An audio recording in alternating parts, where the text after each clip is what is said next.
Hey guys, Richard at Ryden's Room here doing my latest YouTube video. This one is for book 2 of the Saga Larten Crepsley series by Darren Shan, which is of course a prequel to the Saga of Darren Shan or Cirque de Freak. And yeah, I've been reading through these pretty quickly. What I've effectively tried to do with my Star Wars New Jedi Order books is once one is done, read something else. I mean, I know I've got plenty of things to do. I've been rebuying tons of DS games lately, but nah, I kind of want to go from book to book. Had two reasons I started these. I think I said in my last videos because I was running out of ones to read, well, reread, but it's been a few years since these, early 2017. But yeah, it's been fun to read them again. So yeah, this is book 2. Again, vampire-y venom and Nightmare Before Christmas fit the theme of this video quite well. Ignore my terrible hair. I've gelled it yesterday because I got a new job and they wanted us all to have a new work picture. So yeah, I put gel in for the first time in ages and it's, of course, sticking up a bit. So yeah, on to the review. So again, it doesn't really matter if you've read Saga Down Shan first. I mean, most people probably will have, but any new readers, doesn't really matter. I'd say I kind of always do this with prequel book series. I still say watch or read the originals first, e.g. Star Wars, and then read the prequels after. It's just with prequels, there's little things that you'll pick up on which you won't if, I mean, you'll pick up on things the other way around, but yeah, the way I see it, certain character references, etc., you pick up on them better if you read the prequel after. And this kind of does the same. So this, Larten and Wester have abandoned the vampire clan to become what they call vampire cubs, just young vampires who pretty much temporarily or permanently, so which abandon the vampire clan to just live a life of debauchery. It's not a particularly good life. It's like constantly doing whatever you want, drinking, womanizing, gambling, fighting, all that stuff, as long as you still don't go too far, like commit mass murder or like drain humans of all their blood, etc. Yeah, it's a good one. I always thought it was probably the weakest of them. I mean, thinking back when I read them first, I thought book 3 was the weakest, but as I've just finished that one recently, and I'll do a review for that soon. I actually think, based on events that progress, book 3 was stronger than 2. I mean, 2 is still great. Spoilers ahead. I can't really do the review without mentioning any. I think the reason why it's called Ocean of Blood, after all, there is a complete bloodbath at the end. So yeah, Larten and Wester join the Cubs. They eventually, sick of it, like their leader refuses to fight Vampirese, and one of the weaker vampires is killed in his place. Wester wants to fight him, but of course can't because he knows he would not win, and of course Larten only stops him by telling him he won't get his revenge if he dies here, because he's not good enough to take on a fully blooded Vampirese. So yeah, the Vampirese kills the guy. Of course, the vampire, they can't do anything because of the rules of challenges. But yeah, they abandon their leader, Tanis Yule, to never see him again. They eventually rejoin the vampire clan. Larten still isn't happy. He just feels like destiny's pulling him in a different direction. He doesn't know what that is. But yeah, destiny, Des Tiny. And we'll have an idea of what is really going on, especially if you read the originals first. Bloody glare. Yeah, so he eventually quits Vampire Clan again. Seba, of course, lets him go. He starts setting these impossible challenges that he knows he'll walk out on, and even when he's living in the Vampire Man, he's just still restless. He even meets a couple of vampire generals who then become princes as well. One even offers to make him his assistant, but not in Vampire Mountain, which Larten is tempted by but refuses.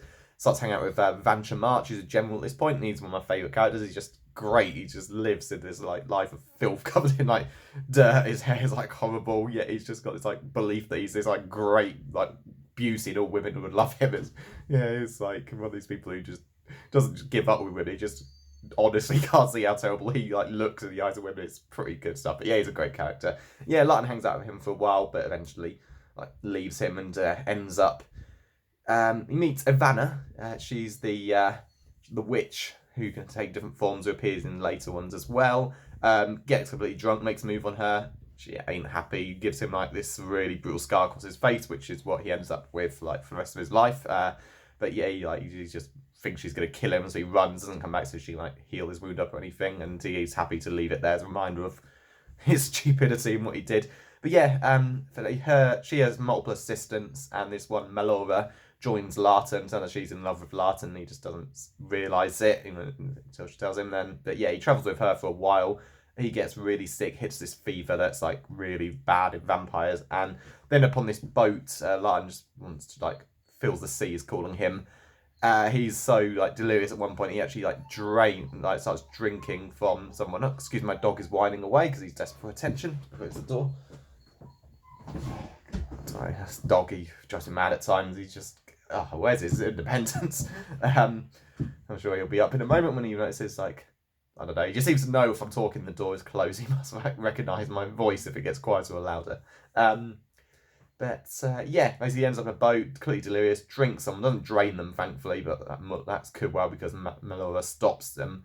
Melora gets on well with the crew, but they all turn on her just like that. You know, they discover that she's been like collecting bottles of blood from people, and of course no one is dying. But this is after the point the Dracula book has come out. Was it before that or after? No, it's before. But it's the point where there's still rumours, wild rumours about vampires. In fact, speaking of that book, I've actually gonna get that from the library next time I'm there because I've never actually read Bram Stoker's Dracula. It should be a good read. But yeah, it's pretty horrible what happens next. The mob turn on Melora, hang her. Larten manages to fully recover in time for them like to try and like burn him to death, you know, by sunlight. They don't expect him to like willingly fight them, and he does. He sees what they've done to Melora, and he just loses it. It's like exactly like with Traz in book 1, except this time there's like many more people for him to like take revenge on. Yeah, it's nasty stuff. At the end, it's just bodies everywhere. He's like got this little baby with him who of course has no idea what's happened, and yeah, it seems Larten in his like carnage, he didn't completely lose his mind. Like he was smart enough to keep like the ship's first mate alive because of course the captain had to die for what he did. He even like saves the captain for the last, and he keeps a few people alive to basically just feed on their blood. It's pretty grim, but yeah, he plans to just go and kill himself because of like all the crimes he's committed there. He knows he's like them what they did to his friend was wrong, but yeah, he completely lost it. It went way too far, and he realizes this is what like being on your own can do. He even got warned about this by Vansha.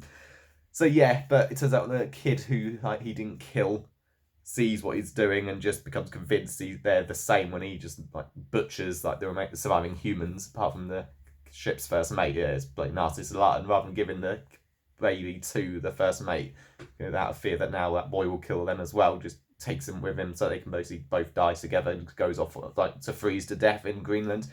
So yeah, that's the ending of the book. It's pretty nasty. I mean, the detail. I mean, these are like teen fiction / young adult, but yeah, if you were really young when you read these, I mean, I read Cirque du Freak, which was one of the first 12 when I was like 15, I think, and there's nothing too nasty, and at least not straight away was that.